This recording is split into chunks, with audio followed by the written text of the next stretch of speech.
शौर्य परीक्षा। कौरव और पांडव राजकुमारों ने शस्त्र विद्या तो सीख ही ली थी, शास्त्रों का ज्ञान भी प्राप्त कर लिया था। वे सब वयस्क हो गए थे, जनता में अपना वर्चस्व स्थापित करने लगे थे। कौरव और पांडव दोनों हस्तिनापुर के विशाल साम्राज्य के दावेदार थे। दोनों का समान भाग था, पर दुर्योधन अपनी कुटिलता के कारण इस बात को नहीं मानता था। वह कौरवों में सबसे बड़ा था, उसके पिता धृतराष्ट्र के हाथों में शासन की बागडोर थी, अतः वह अपने को ही सब कुछ मानता था। केवल इतना ही नहीं, वह समय समय पर पांडवों का निरादर और उपहास भी किया करता था। पांडव बड़े ही सुशील और सत्प्रवृत्ति के थे। उनकी दृष्टि धन और राज्य की ओर अधिक नहीं थी, वे धन और राज्य से धर्म को अधिक महत्व देते थे। यद्यपि दुर्योधन उनके प्रति वैर भाव रखता था, किंतु वे दुर्योधन को भी अपना भाई ही समझते थे। जनता में कौरवों की उपेक्षा पांडवों का बड़ा नाम था। इसका कारण ये था कि वे बड़े शूरवीर थे। जनता उन पर गर्व करती थी और उन्हें देखने के लिए उत्कंठित रहा करती थी।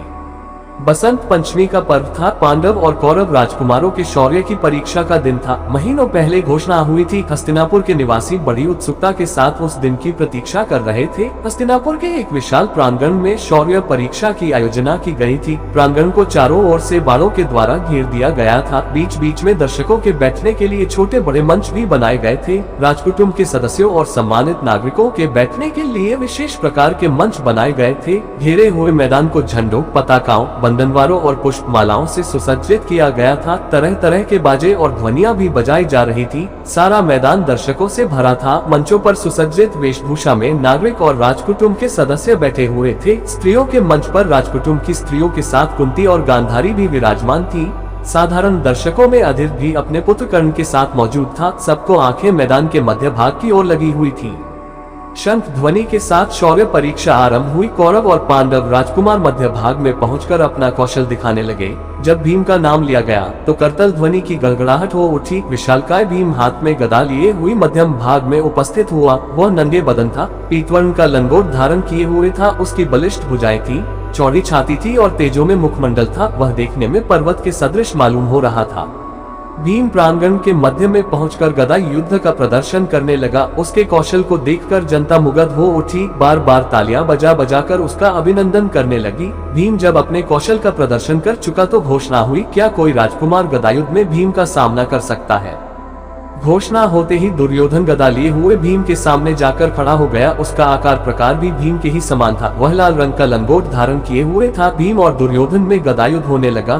दोनों के कौशल को देखकर जनता वाह वाह करने लगी, रह रहकर तालियां बजाने लगी। पहले तो दोनों अपना अपना कौशल दिखाते रहे, पर बाद में उनके भीतर क्रोध पैदा हो गया। दोनों गदा फेंककर मल्लयुद्ध करने लगे तो द्रोणाचार्य ने आज्ञा देकर उन्हें पृथक करा दिया। यद्यपि निर्णय नहीं हो सका कि दोनों में श्रेष्ठ कौन है, किंतु ये बात तो हुई ही कि दोनों के कौशल को देखकर जनता मुग्ध हो उठी थी। भीम और दुर्योधन के पश्चात अर्जुन के नाम की घोषणा हुई। घोषणा होते ही वह धनुष बाण लेकर प्रांगण के मध्य के उपस्थित हो गया। उसका सुंदर और कांतिमय शरीर था। उसके सिर पर घुंघराले बाल थे। उसके अंग अंग से तेज और शौर्य टपक रहा था। वह भी पीतवर्ण की कांचनी काछे हुए था। देखने में इंद्रसा ज्ञात हो रहा था। अर्जुन प्रांगण के मध्य में खड़ा होकर अपना कौशल दिखाने लगा। उसके कौशल को देखकर जनता मुग्ध हो गई। अर्जुन जब अपना कौशल दिखा चुका तो फिर घोषणा हुई, क्या कोई राजकुमार अर्जुन की बराबरी कर सकता है? घोषणा सुनकर चारों ओर सन्नाटा छा गया। कोई भी अर्जुन का मुकाबला करने के लिए खड़ा नहीं हुआ। जब कोई आगे नहीं आया तो फिर घोषणा हुई, क्या ये समझा जाए कि अर्जुन का मुकाबला करने वाला कोई नहीं है? क्यों नहीं? एक ओर से किसी का कंठ स्वर सुनाई पड़ा और उसके साथ ही एक तेजस्वी युवक एक ओर से निकलकर अर्जुन के सामने जाकर खड़ा हो गया। उसके हाथों में धनुष बाण था। वह सूर्य के समान तेजवान ज्ञात हो रहा था। युवक को देखकर कृपाचार्य बोल उठे, ये तो अधीर सारथी का बेटा कर्ण है। यह अर्जुन का मुकाबला कैसे कर सकता है? यह कोई राजकुमार तो है नहीं। कृपाचार्य के स्वर को सुनकर चारों ओर सन्नाटा छा गया। कुछ क्षणों के पश्चात सहसा कोई बोल उठा, राजकुमार नहीं है तो क्या हुआ, मनुष्य तो है। बोलने वाला स्वयं दुर्योधन था। वह अपने स्थान पर तनकर खड़ा हो गया। कृपाचार्य फिर बोले, किंतु इस शौर्य परीक्षा में राजकुमारों को छोड़कर कोई भाग नहीं ले सकता। दुर्योधन फिर बोला, यदि यह बात है तो मैं अभी कर्ण को राजपद पर प्रतिष्ठित किए देता हूँ। दुर्योधन ने कर्ण के पास जाकर अपने अंगूठे को चीरकर रक्त निकाला। रक्त से कर्ण का तिलक करते हुए उसने कहा, मैं कर्ण को अंग देश का राजा बना रहा हूँ। यह आज से अधीर का पुत्र नहीं, अंग देश का राजा है। अंग देश के राजा के रूप में यह अर्जुन का मुकाबला कर सकता है। दुर्योधन की बात को सुनकर भीम उठकर खड़ा हो गया। वह व्यंग भरे स्वर में बोला, कर्ण को अंग देश का राजा तुम कैसे बना सकते हो? तुम हस्तिनापुर के राजा तो हो नहीं, राजा तो महाराज धृतराष्ट्र हैं।